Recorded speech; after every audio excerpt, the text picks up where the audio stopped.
नमस्कार दोस्तों, आज मैं लेकर आई हूँ एक पारिवारिक कहानी। हमारी कहानी अगर आपको अच्छी लगे तो प्लीज़ हमारा चैनल सब्सक्राइब करें। सुबह से घर में शांति थी।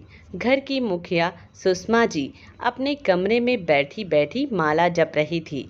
मुंह से तो राम राम जप रही थी, लेकिन आंखें आंखें तो मोटे मोटे चश्मे में से बहू के कमरे के दरवाजे की तरफ झांक रही थी।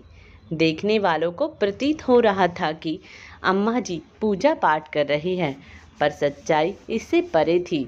मन ही मन बुदबुदा रही थी कि आखिर बहू कमरे में से बाहर क्यों नहीं उठकर आई आज।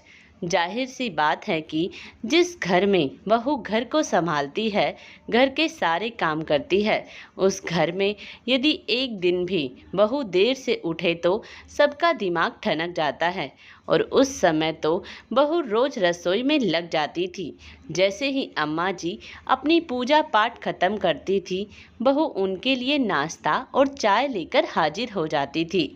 पर आज तो उसकी उम्मीद बिल्कुल भी नहीं थी, क्योंकि बहू उठकर रसोई में अभी तक नहीं आई थी। पता नहीं, शायद कल की बात मन पर लगाकर बैठ गई। हाय राम, अगर ऐसा हो गया तो मेरा तो इस घर से पत्ता ही कट जाएगा। सुषमा जी का मन घबरा उठा और माला एक तरफ रखकर उठी, घर में टहलने लगी। 2-3 बार कोशिश भी की कि कमरे का दरवाज़ा खटखटा दूं, पर हिम्मत नहीं हुई। कल रात के हंगामे के बाद कहीं सुबह सुबह फिर हंगामा ना हो जाए। तभी घर का बाहर वाला दरवाज़ा खुला। घर की बहू रिया ने घर में प्रवेश किया। उसे बाहर से अंदर आता देखकर सुषमा जी से रहा नहीं गया। उन्होंने उसी वक्त पूछ लिया, सुबह सुबह बाहर कहाँ गई थी? रिया ने एक नज़र उन पर डाली। रिया का जवाब देने का बिल्कुल भी मूड नहीं था, पर फिर धीरे से बोली, मम्मी के पास गई थी। इतनी सुबह सुबह अपने मायके जाने की ज़रूरत क्या पड़ गई? एक ही शहर में मायका है तो इसका मतलब यह नहीं कि जब चाहा मुंह उठाकर चल दे, वह भी मुझसे बिना पूछे। मेरा बेटा यहाँ नहीं है तो क्या हुआ, अभी तो मैं घर में बैठी हुई हूँ, सुषमा जी ने चिढ़ते हुए कहा। तो रिया ने जवाब दिया, इस घर में वैसे भी हर काम बिना पूछे ही होते हैं, तो मुझे लगा मुझे भी आपसे पूछने की ज़रूरत नहीं है। ऐसा कहकर रिया अपने कमरे में चली गई। सुषमा जी का मुंह फूल गया और वह अपने कमरे में आकर बैठ गई। लेकिन जब काफ़ी देर हो गई और रिया अपने कमरे से बाहर नहीं निकली तो सुषमा जी खुद ही रसोई में चाय बनाने चली गई। बर्तनों को जानबूझकर जोर जोर से पटकती हुई चाय बनाने लगी कि रिया को भी आवाज़ सुनाई दे, वह रसोई में काम कर रही है। चाय बन गई थी, लेकिन रिया बाहर निकलकर नहीं आई। रिया अपने कमरे में अपना सामान पैक कर रही थी। सामान पैक करते करते उसे अभी भी यकीन नहीं हो रहा था कि उसके साथ मम्मी जी ऐसा कर सकती है। दरअसल कल शाम को सुषमा जी रिया के साथ बाजार गई थी।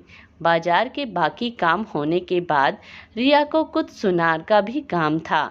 जैसे ही रिया ने अपनी सासू माँ को कहा कि मम्मी जी, मुझे सुनार के काम है, मेरी अंगूठी थोड़ी टाइट है, इसे थोड़ा बड़ा करवाना है, सुषमा जी उसे अपने जान पहचान वाले सुनार के ले गई।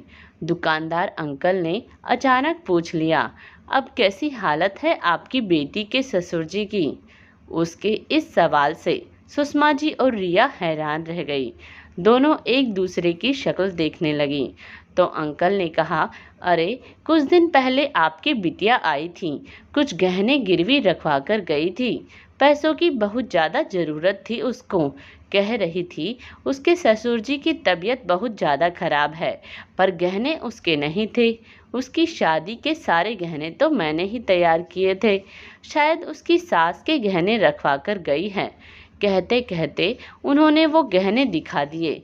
वो गहने देखते ही रिया हैरान रह गई, क्योंकि गहने तो उसके थे, पर यह गहने उनके पास कैसे गए? यह गहने तो उसने अपनी सास के पास रखे थे। उसने सुषमा जी की तरफ देखा तो वह नजरें चुरा रही थी। घर आने के बाद रिया ने कहा कि मैं दीदी के घर जाके पूछूंगी मेरे गहने उनके पास कैसे गए। तो सुषमा जी ने कहा, गहने मैंने ही उसे रखने के लिए दिए थे। उनका जवाब सुनकर रिया ने पूछा, लेकिन क्यों? मैंने तो विश्वास कर आपके पास रख दिए थे गहने, और आपने मेरे गहने दीदी को क्यों दे दिए? मेरी बेटी पर तो मैं आंख मूंद कर विश्वास कर सकती हूँ, इसीलिए उसको दिए थे कि सही सलामत रहेंगे। सुषमा जी का यह जवाब सुनकर रिया हैरान रह गई। उसे यकीन ही नहीं हुआ कि बेटी नहीं, माँ भी धोखेबाज है। दोनों माँ बेटी मिलकर उसे धोखा दे रही है। यह सब बातें याद करते करते रिया का मन नफरत से भर उठा और वह फटाफट अपना सामान पैक करने लगी। थोड़ी देर बाद रिया अपने बैग के साथ बाहर निकली। उसके हाथ में बैग देखकर सुषमा जी ने पूछा, कहाँ जा रही है बहू? रिया ने सीधे ही जवाब दिया, अपने सामान के साथ अपने मायके जा रही हूँ और वहीं से कल की ट्रेन से अनिल जी के पास चली जाऊंगी। भाई से कहकर टिकट अभी सुबह सुबह ही बनवा लिया है। ऐसे कैसे चली जाएगी? मैं तेरी सास हूँ। जब तक मैं इजाज़त नहीं दूंगी तब तक तू अनिल के पास कैसे जा सकती है? और यहाँ घर कौन संभालेगा? मम्मी जी, आपकी बेटी को कह दीजिए, वह घर आकर संभाल लेगी। वैसे भी आपको बहू की ज़रूरत कहाँ? मुझ पर तो आपको रत्ती भर विश्वास नहीं है। मेरे घर में रहते आपको इतना डर लगता है कि आपने मेरे और अपने सभी गहने अपनी बेटी के पास रखवा दिए। फिर भला मेरी क्या ज़रूरत? मैं आपके डर को दूर ही तो कर रही हूँ। इतने में ससुर जी बाहर से आ गए। उनके हाथ में एक बैग था। उन्हें देखते ही सुषमा जी बोली, देख लो आपकी बहू की हरकतें, सुबह सुबह बैग पैक करके अपने मायके जा रही है। हमारी तो यही इज्जत है घर में, पूछना भी मुनासिब नहीं समझती। बहू तुमसे पूछकर करेगी भी क्या?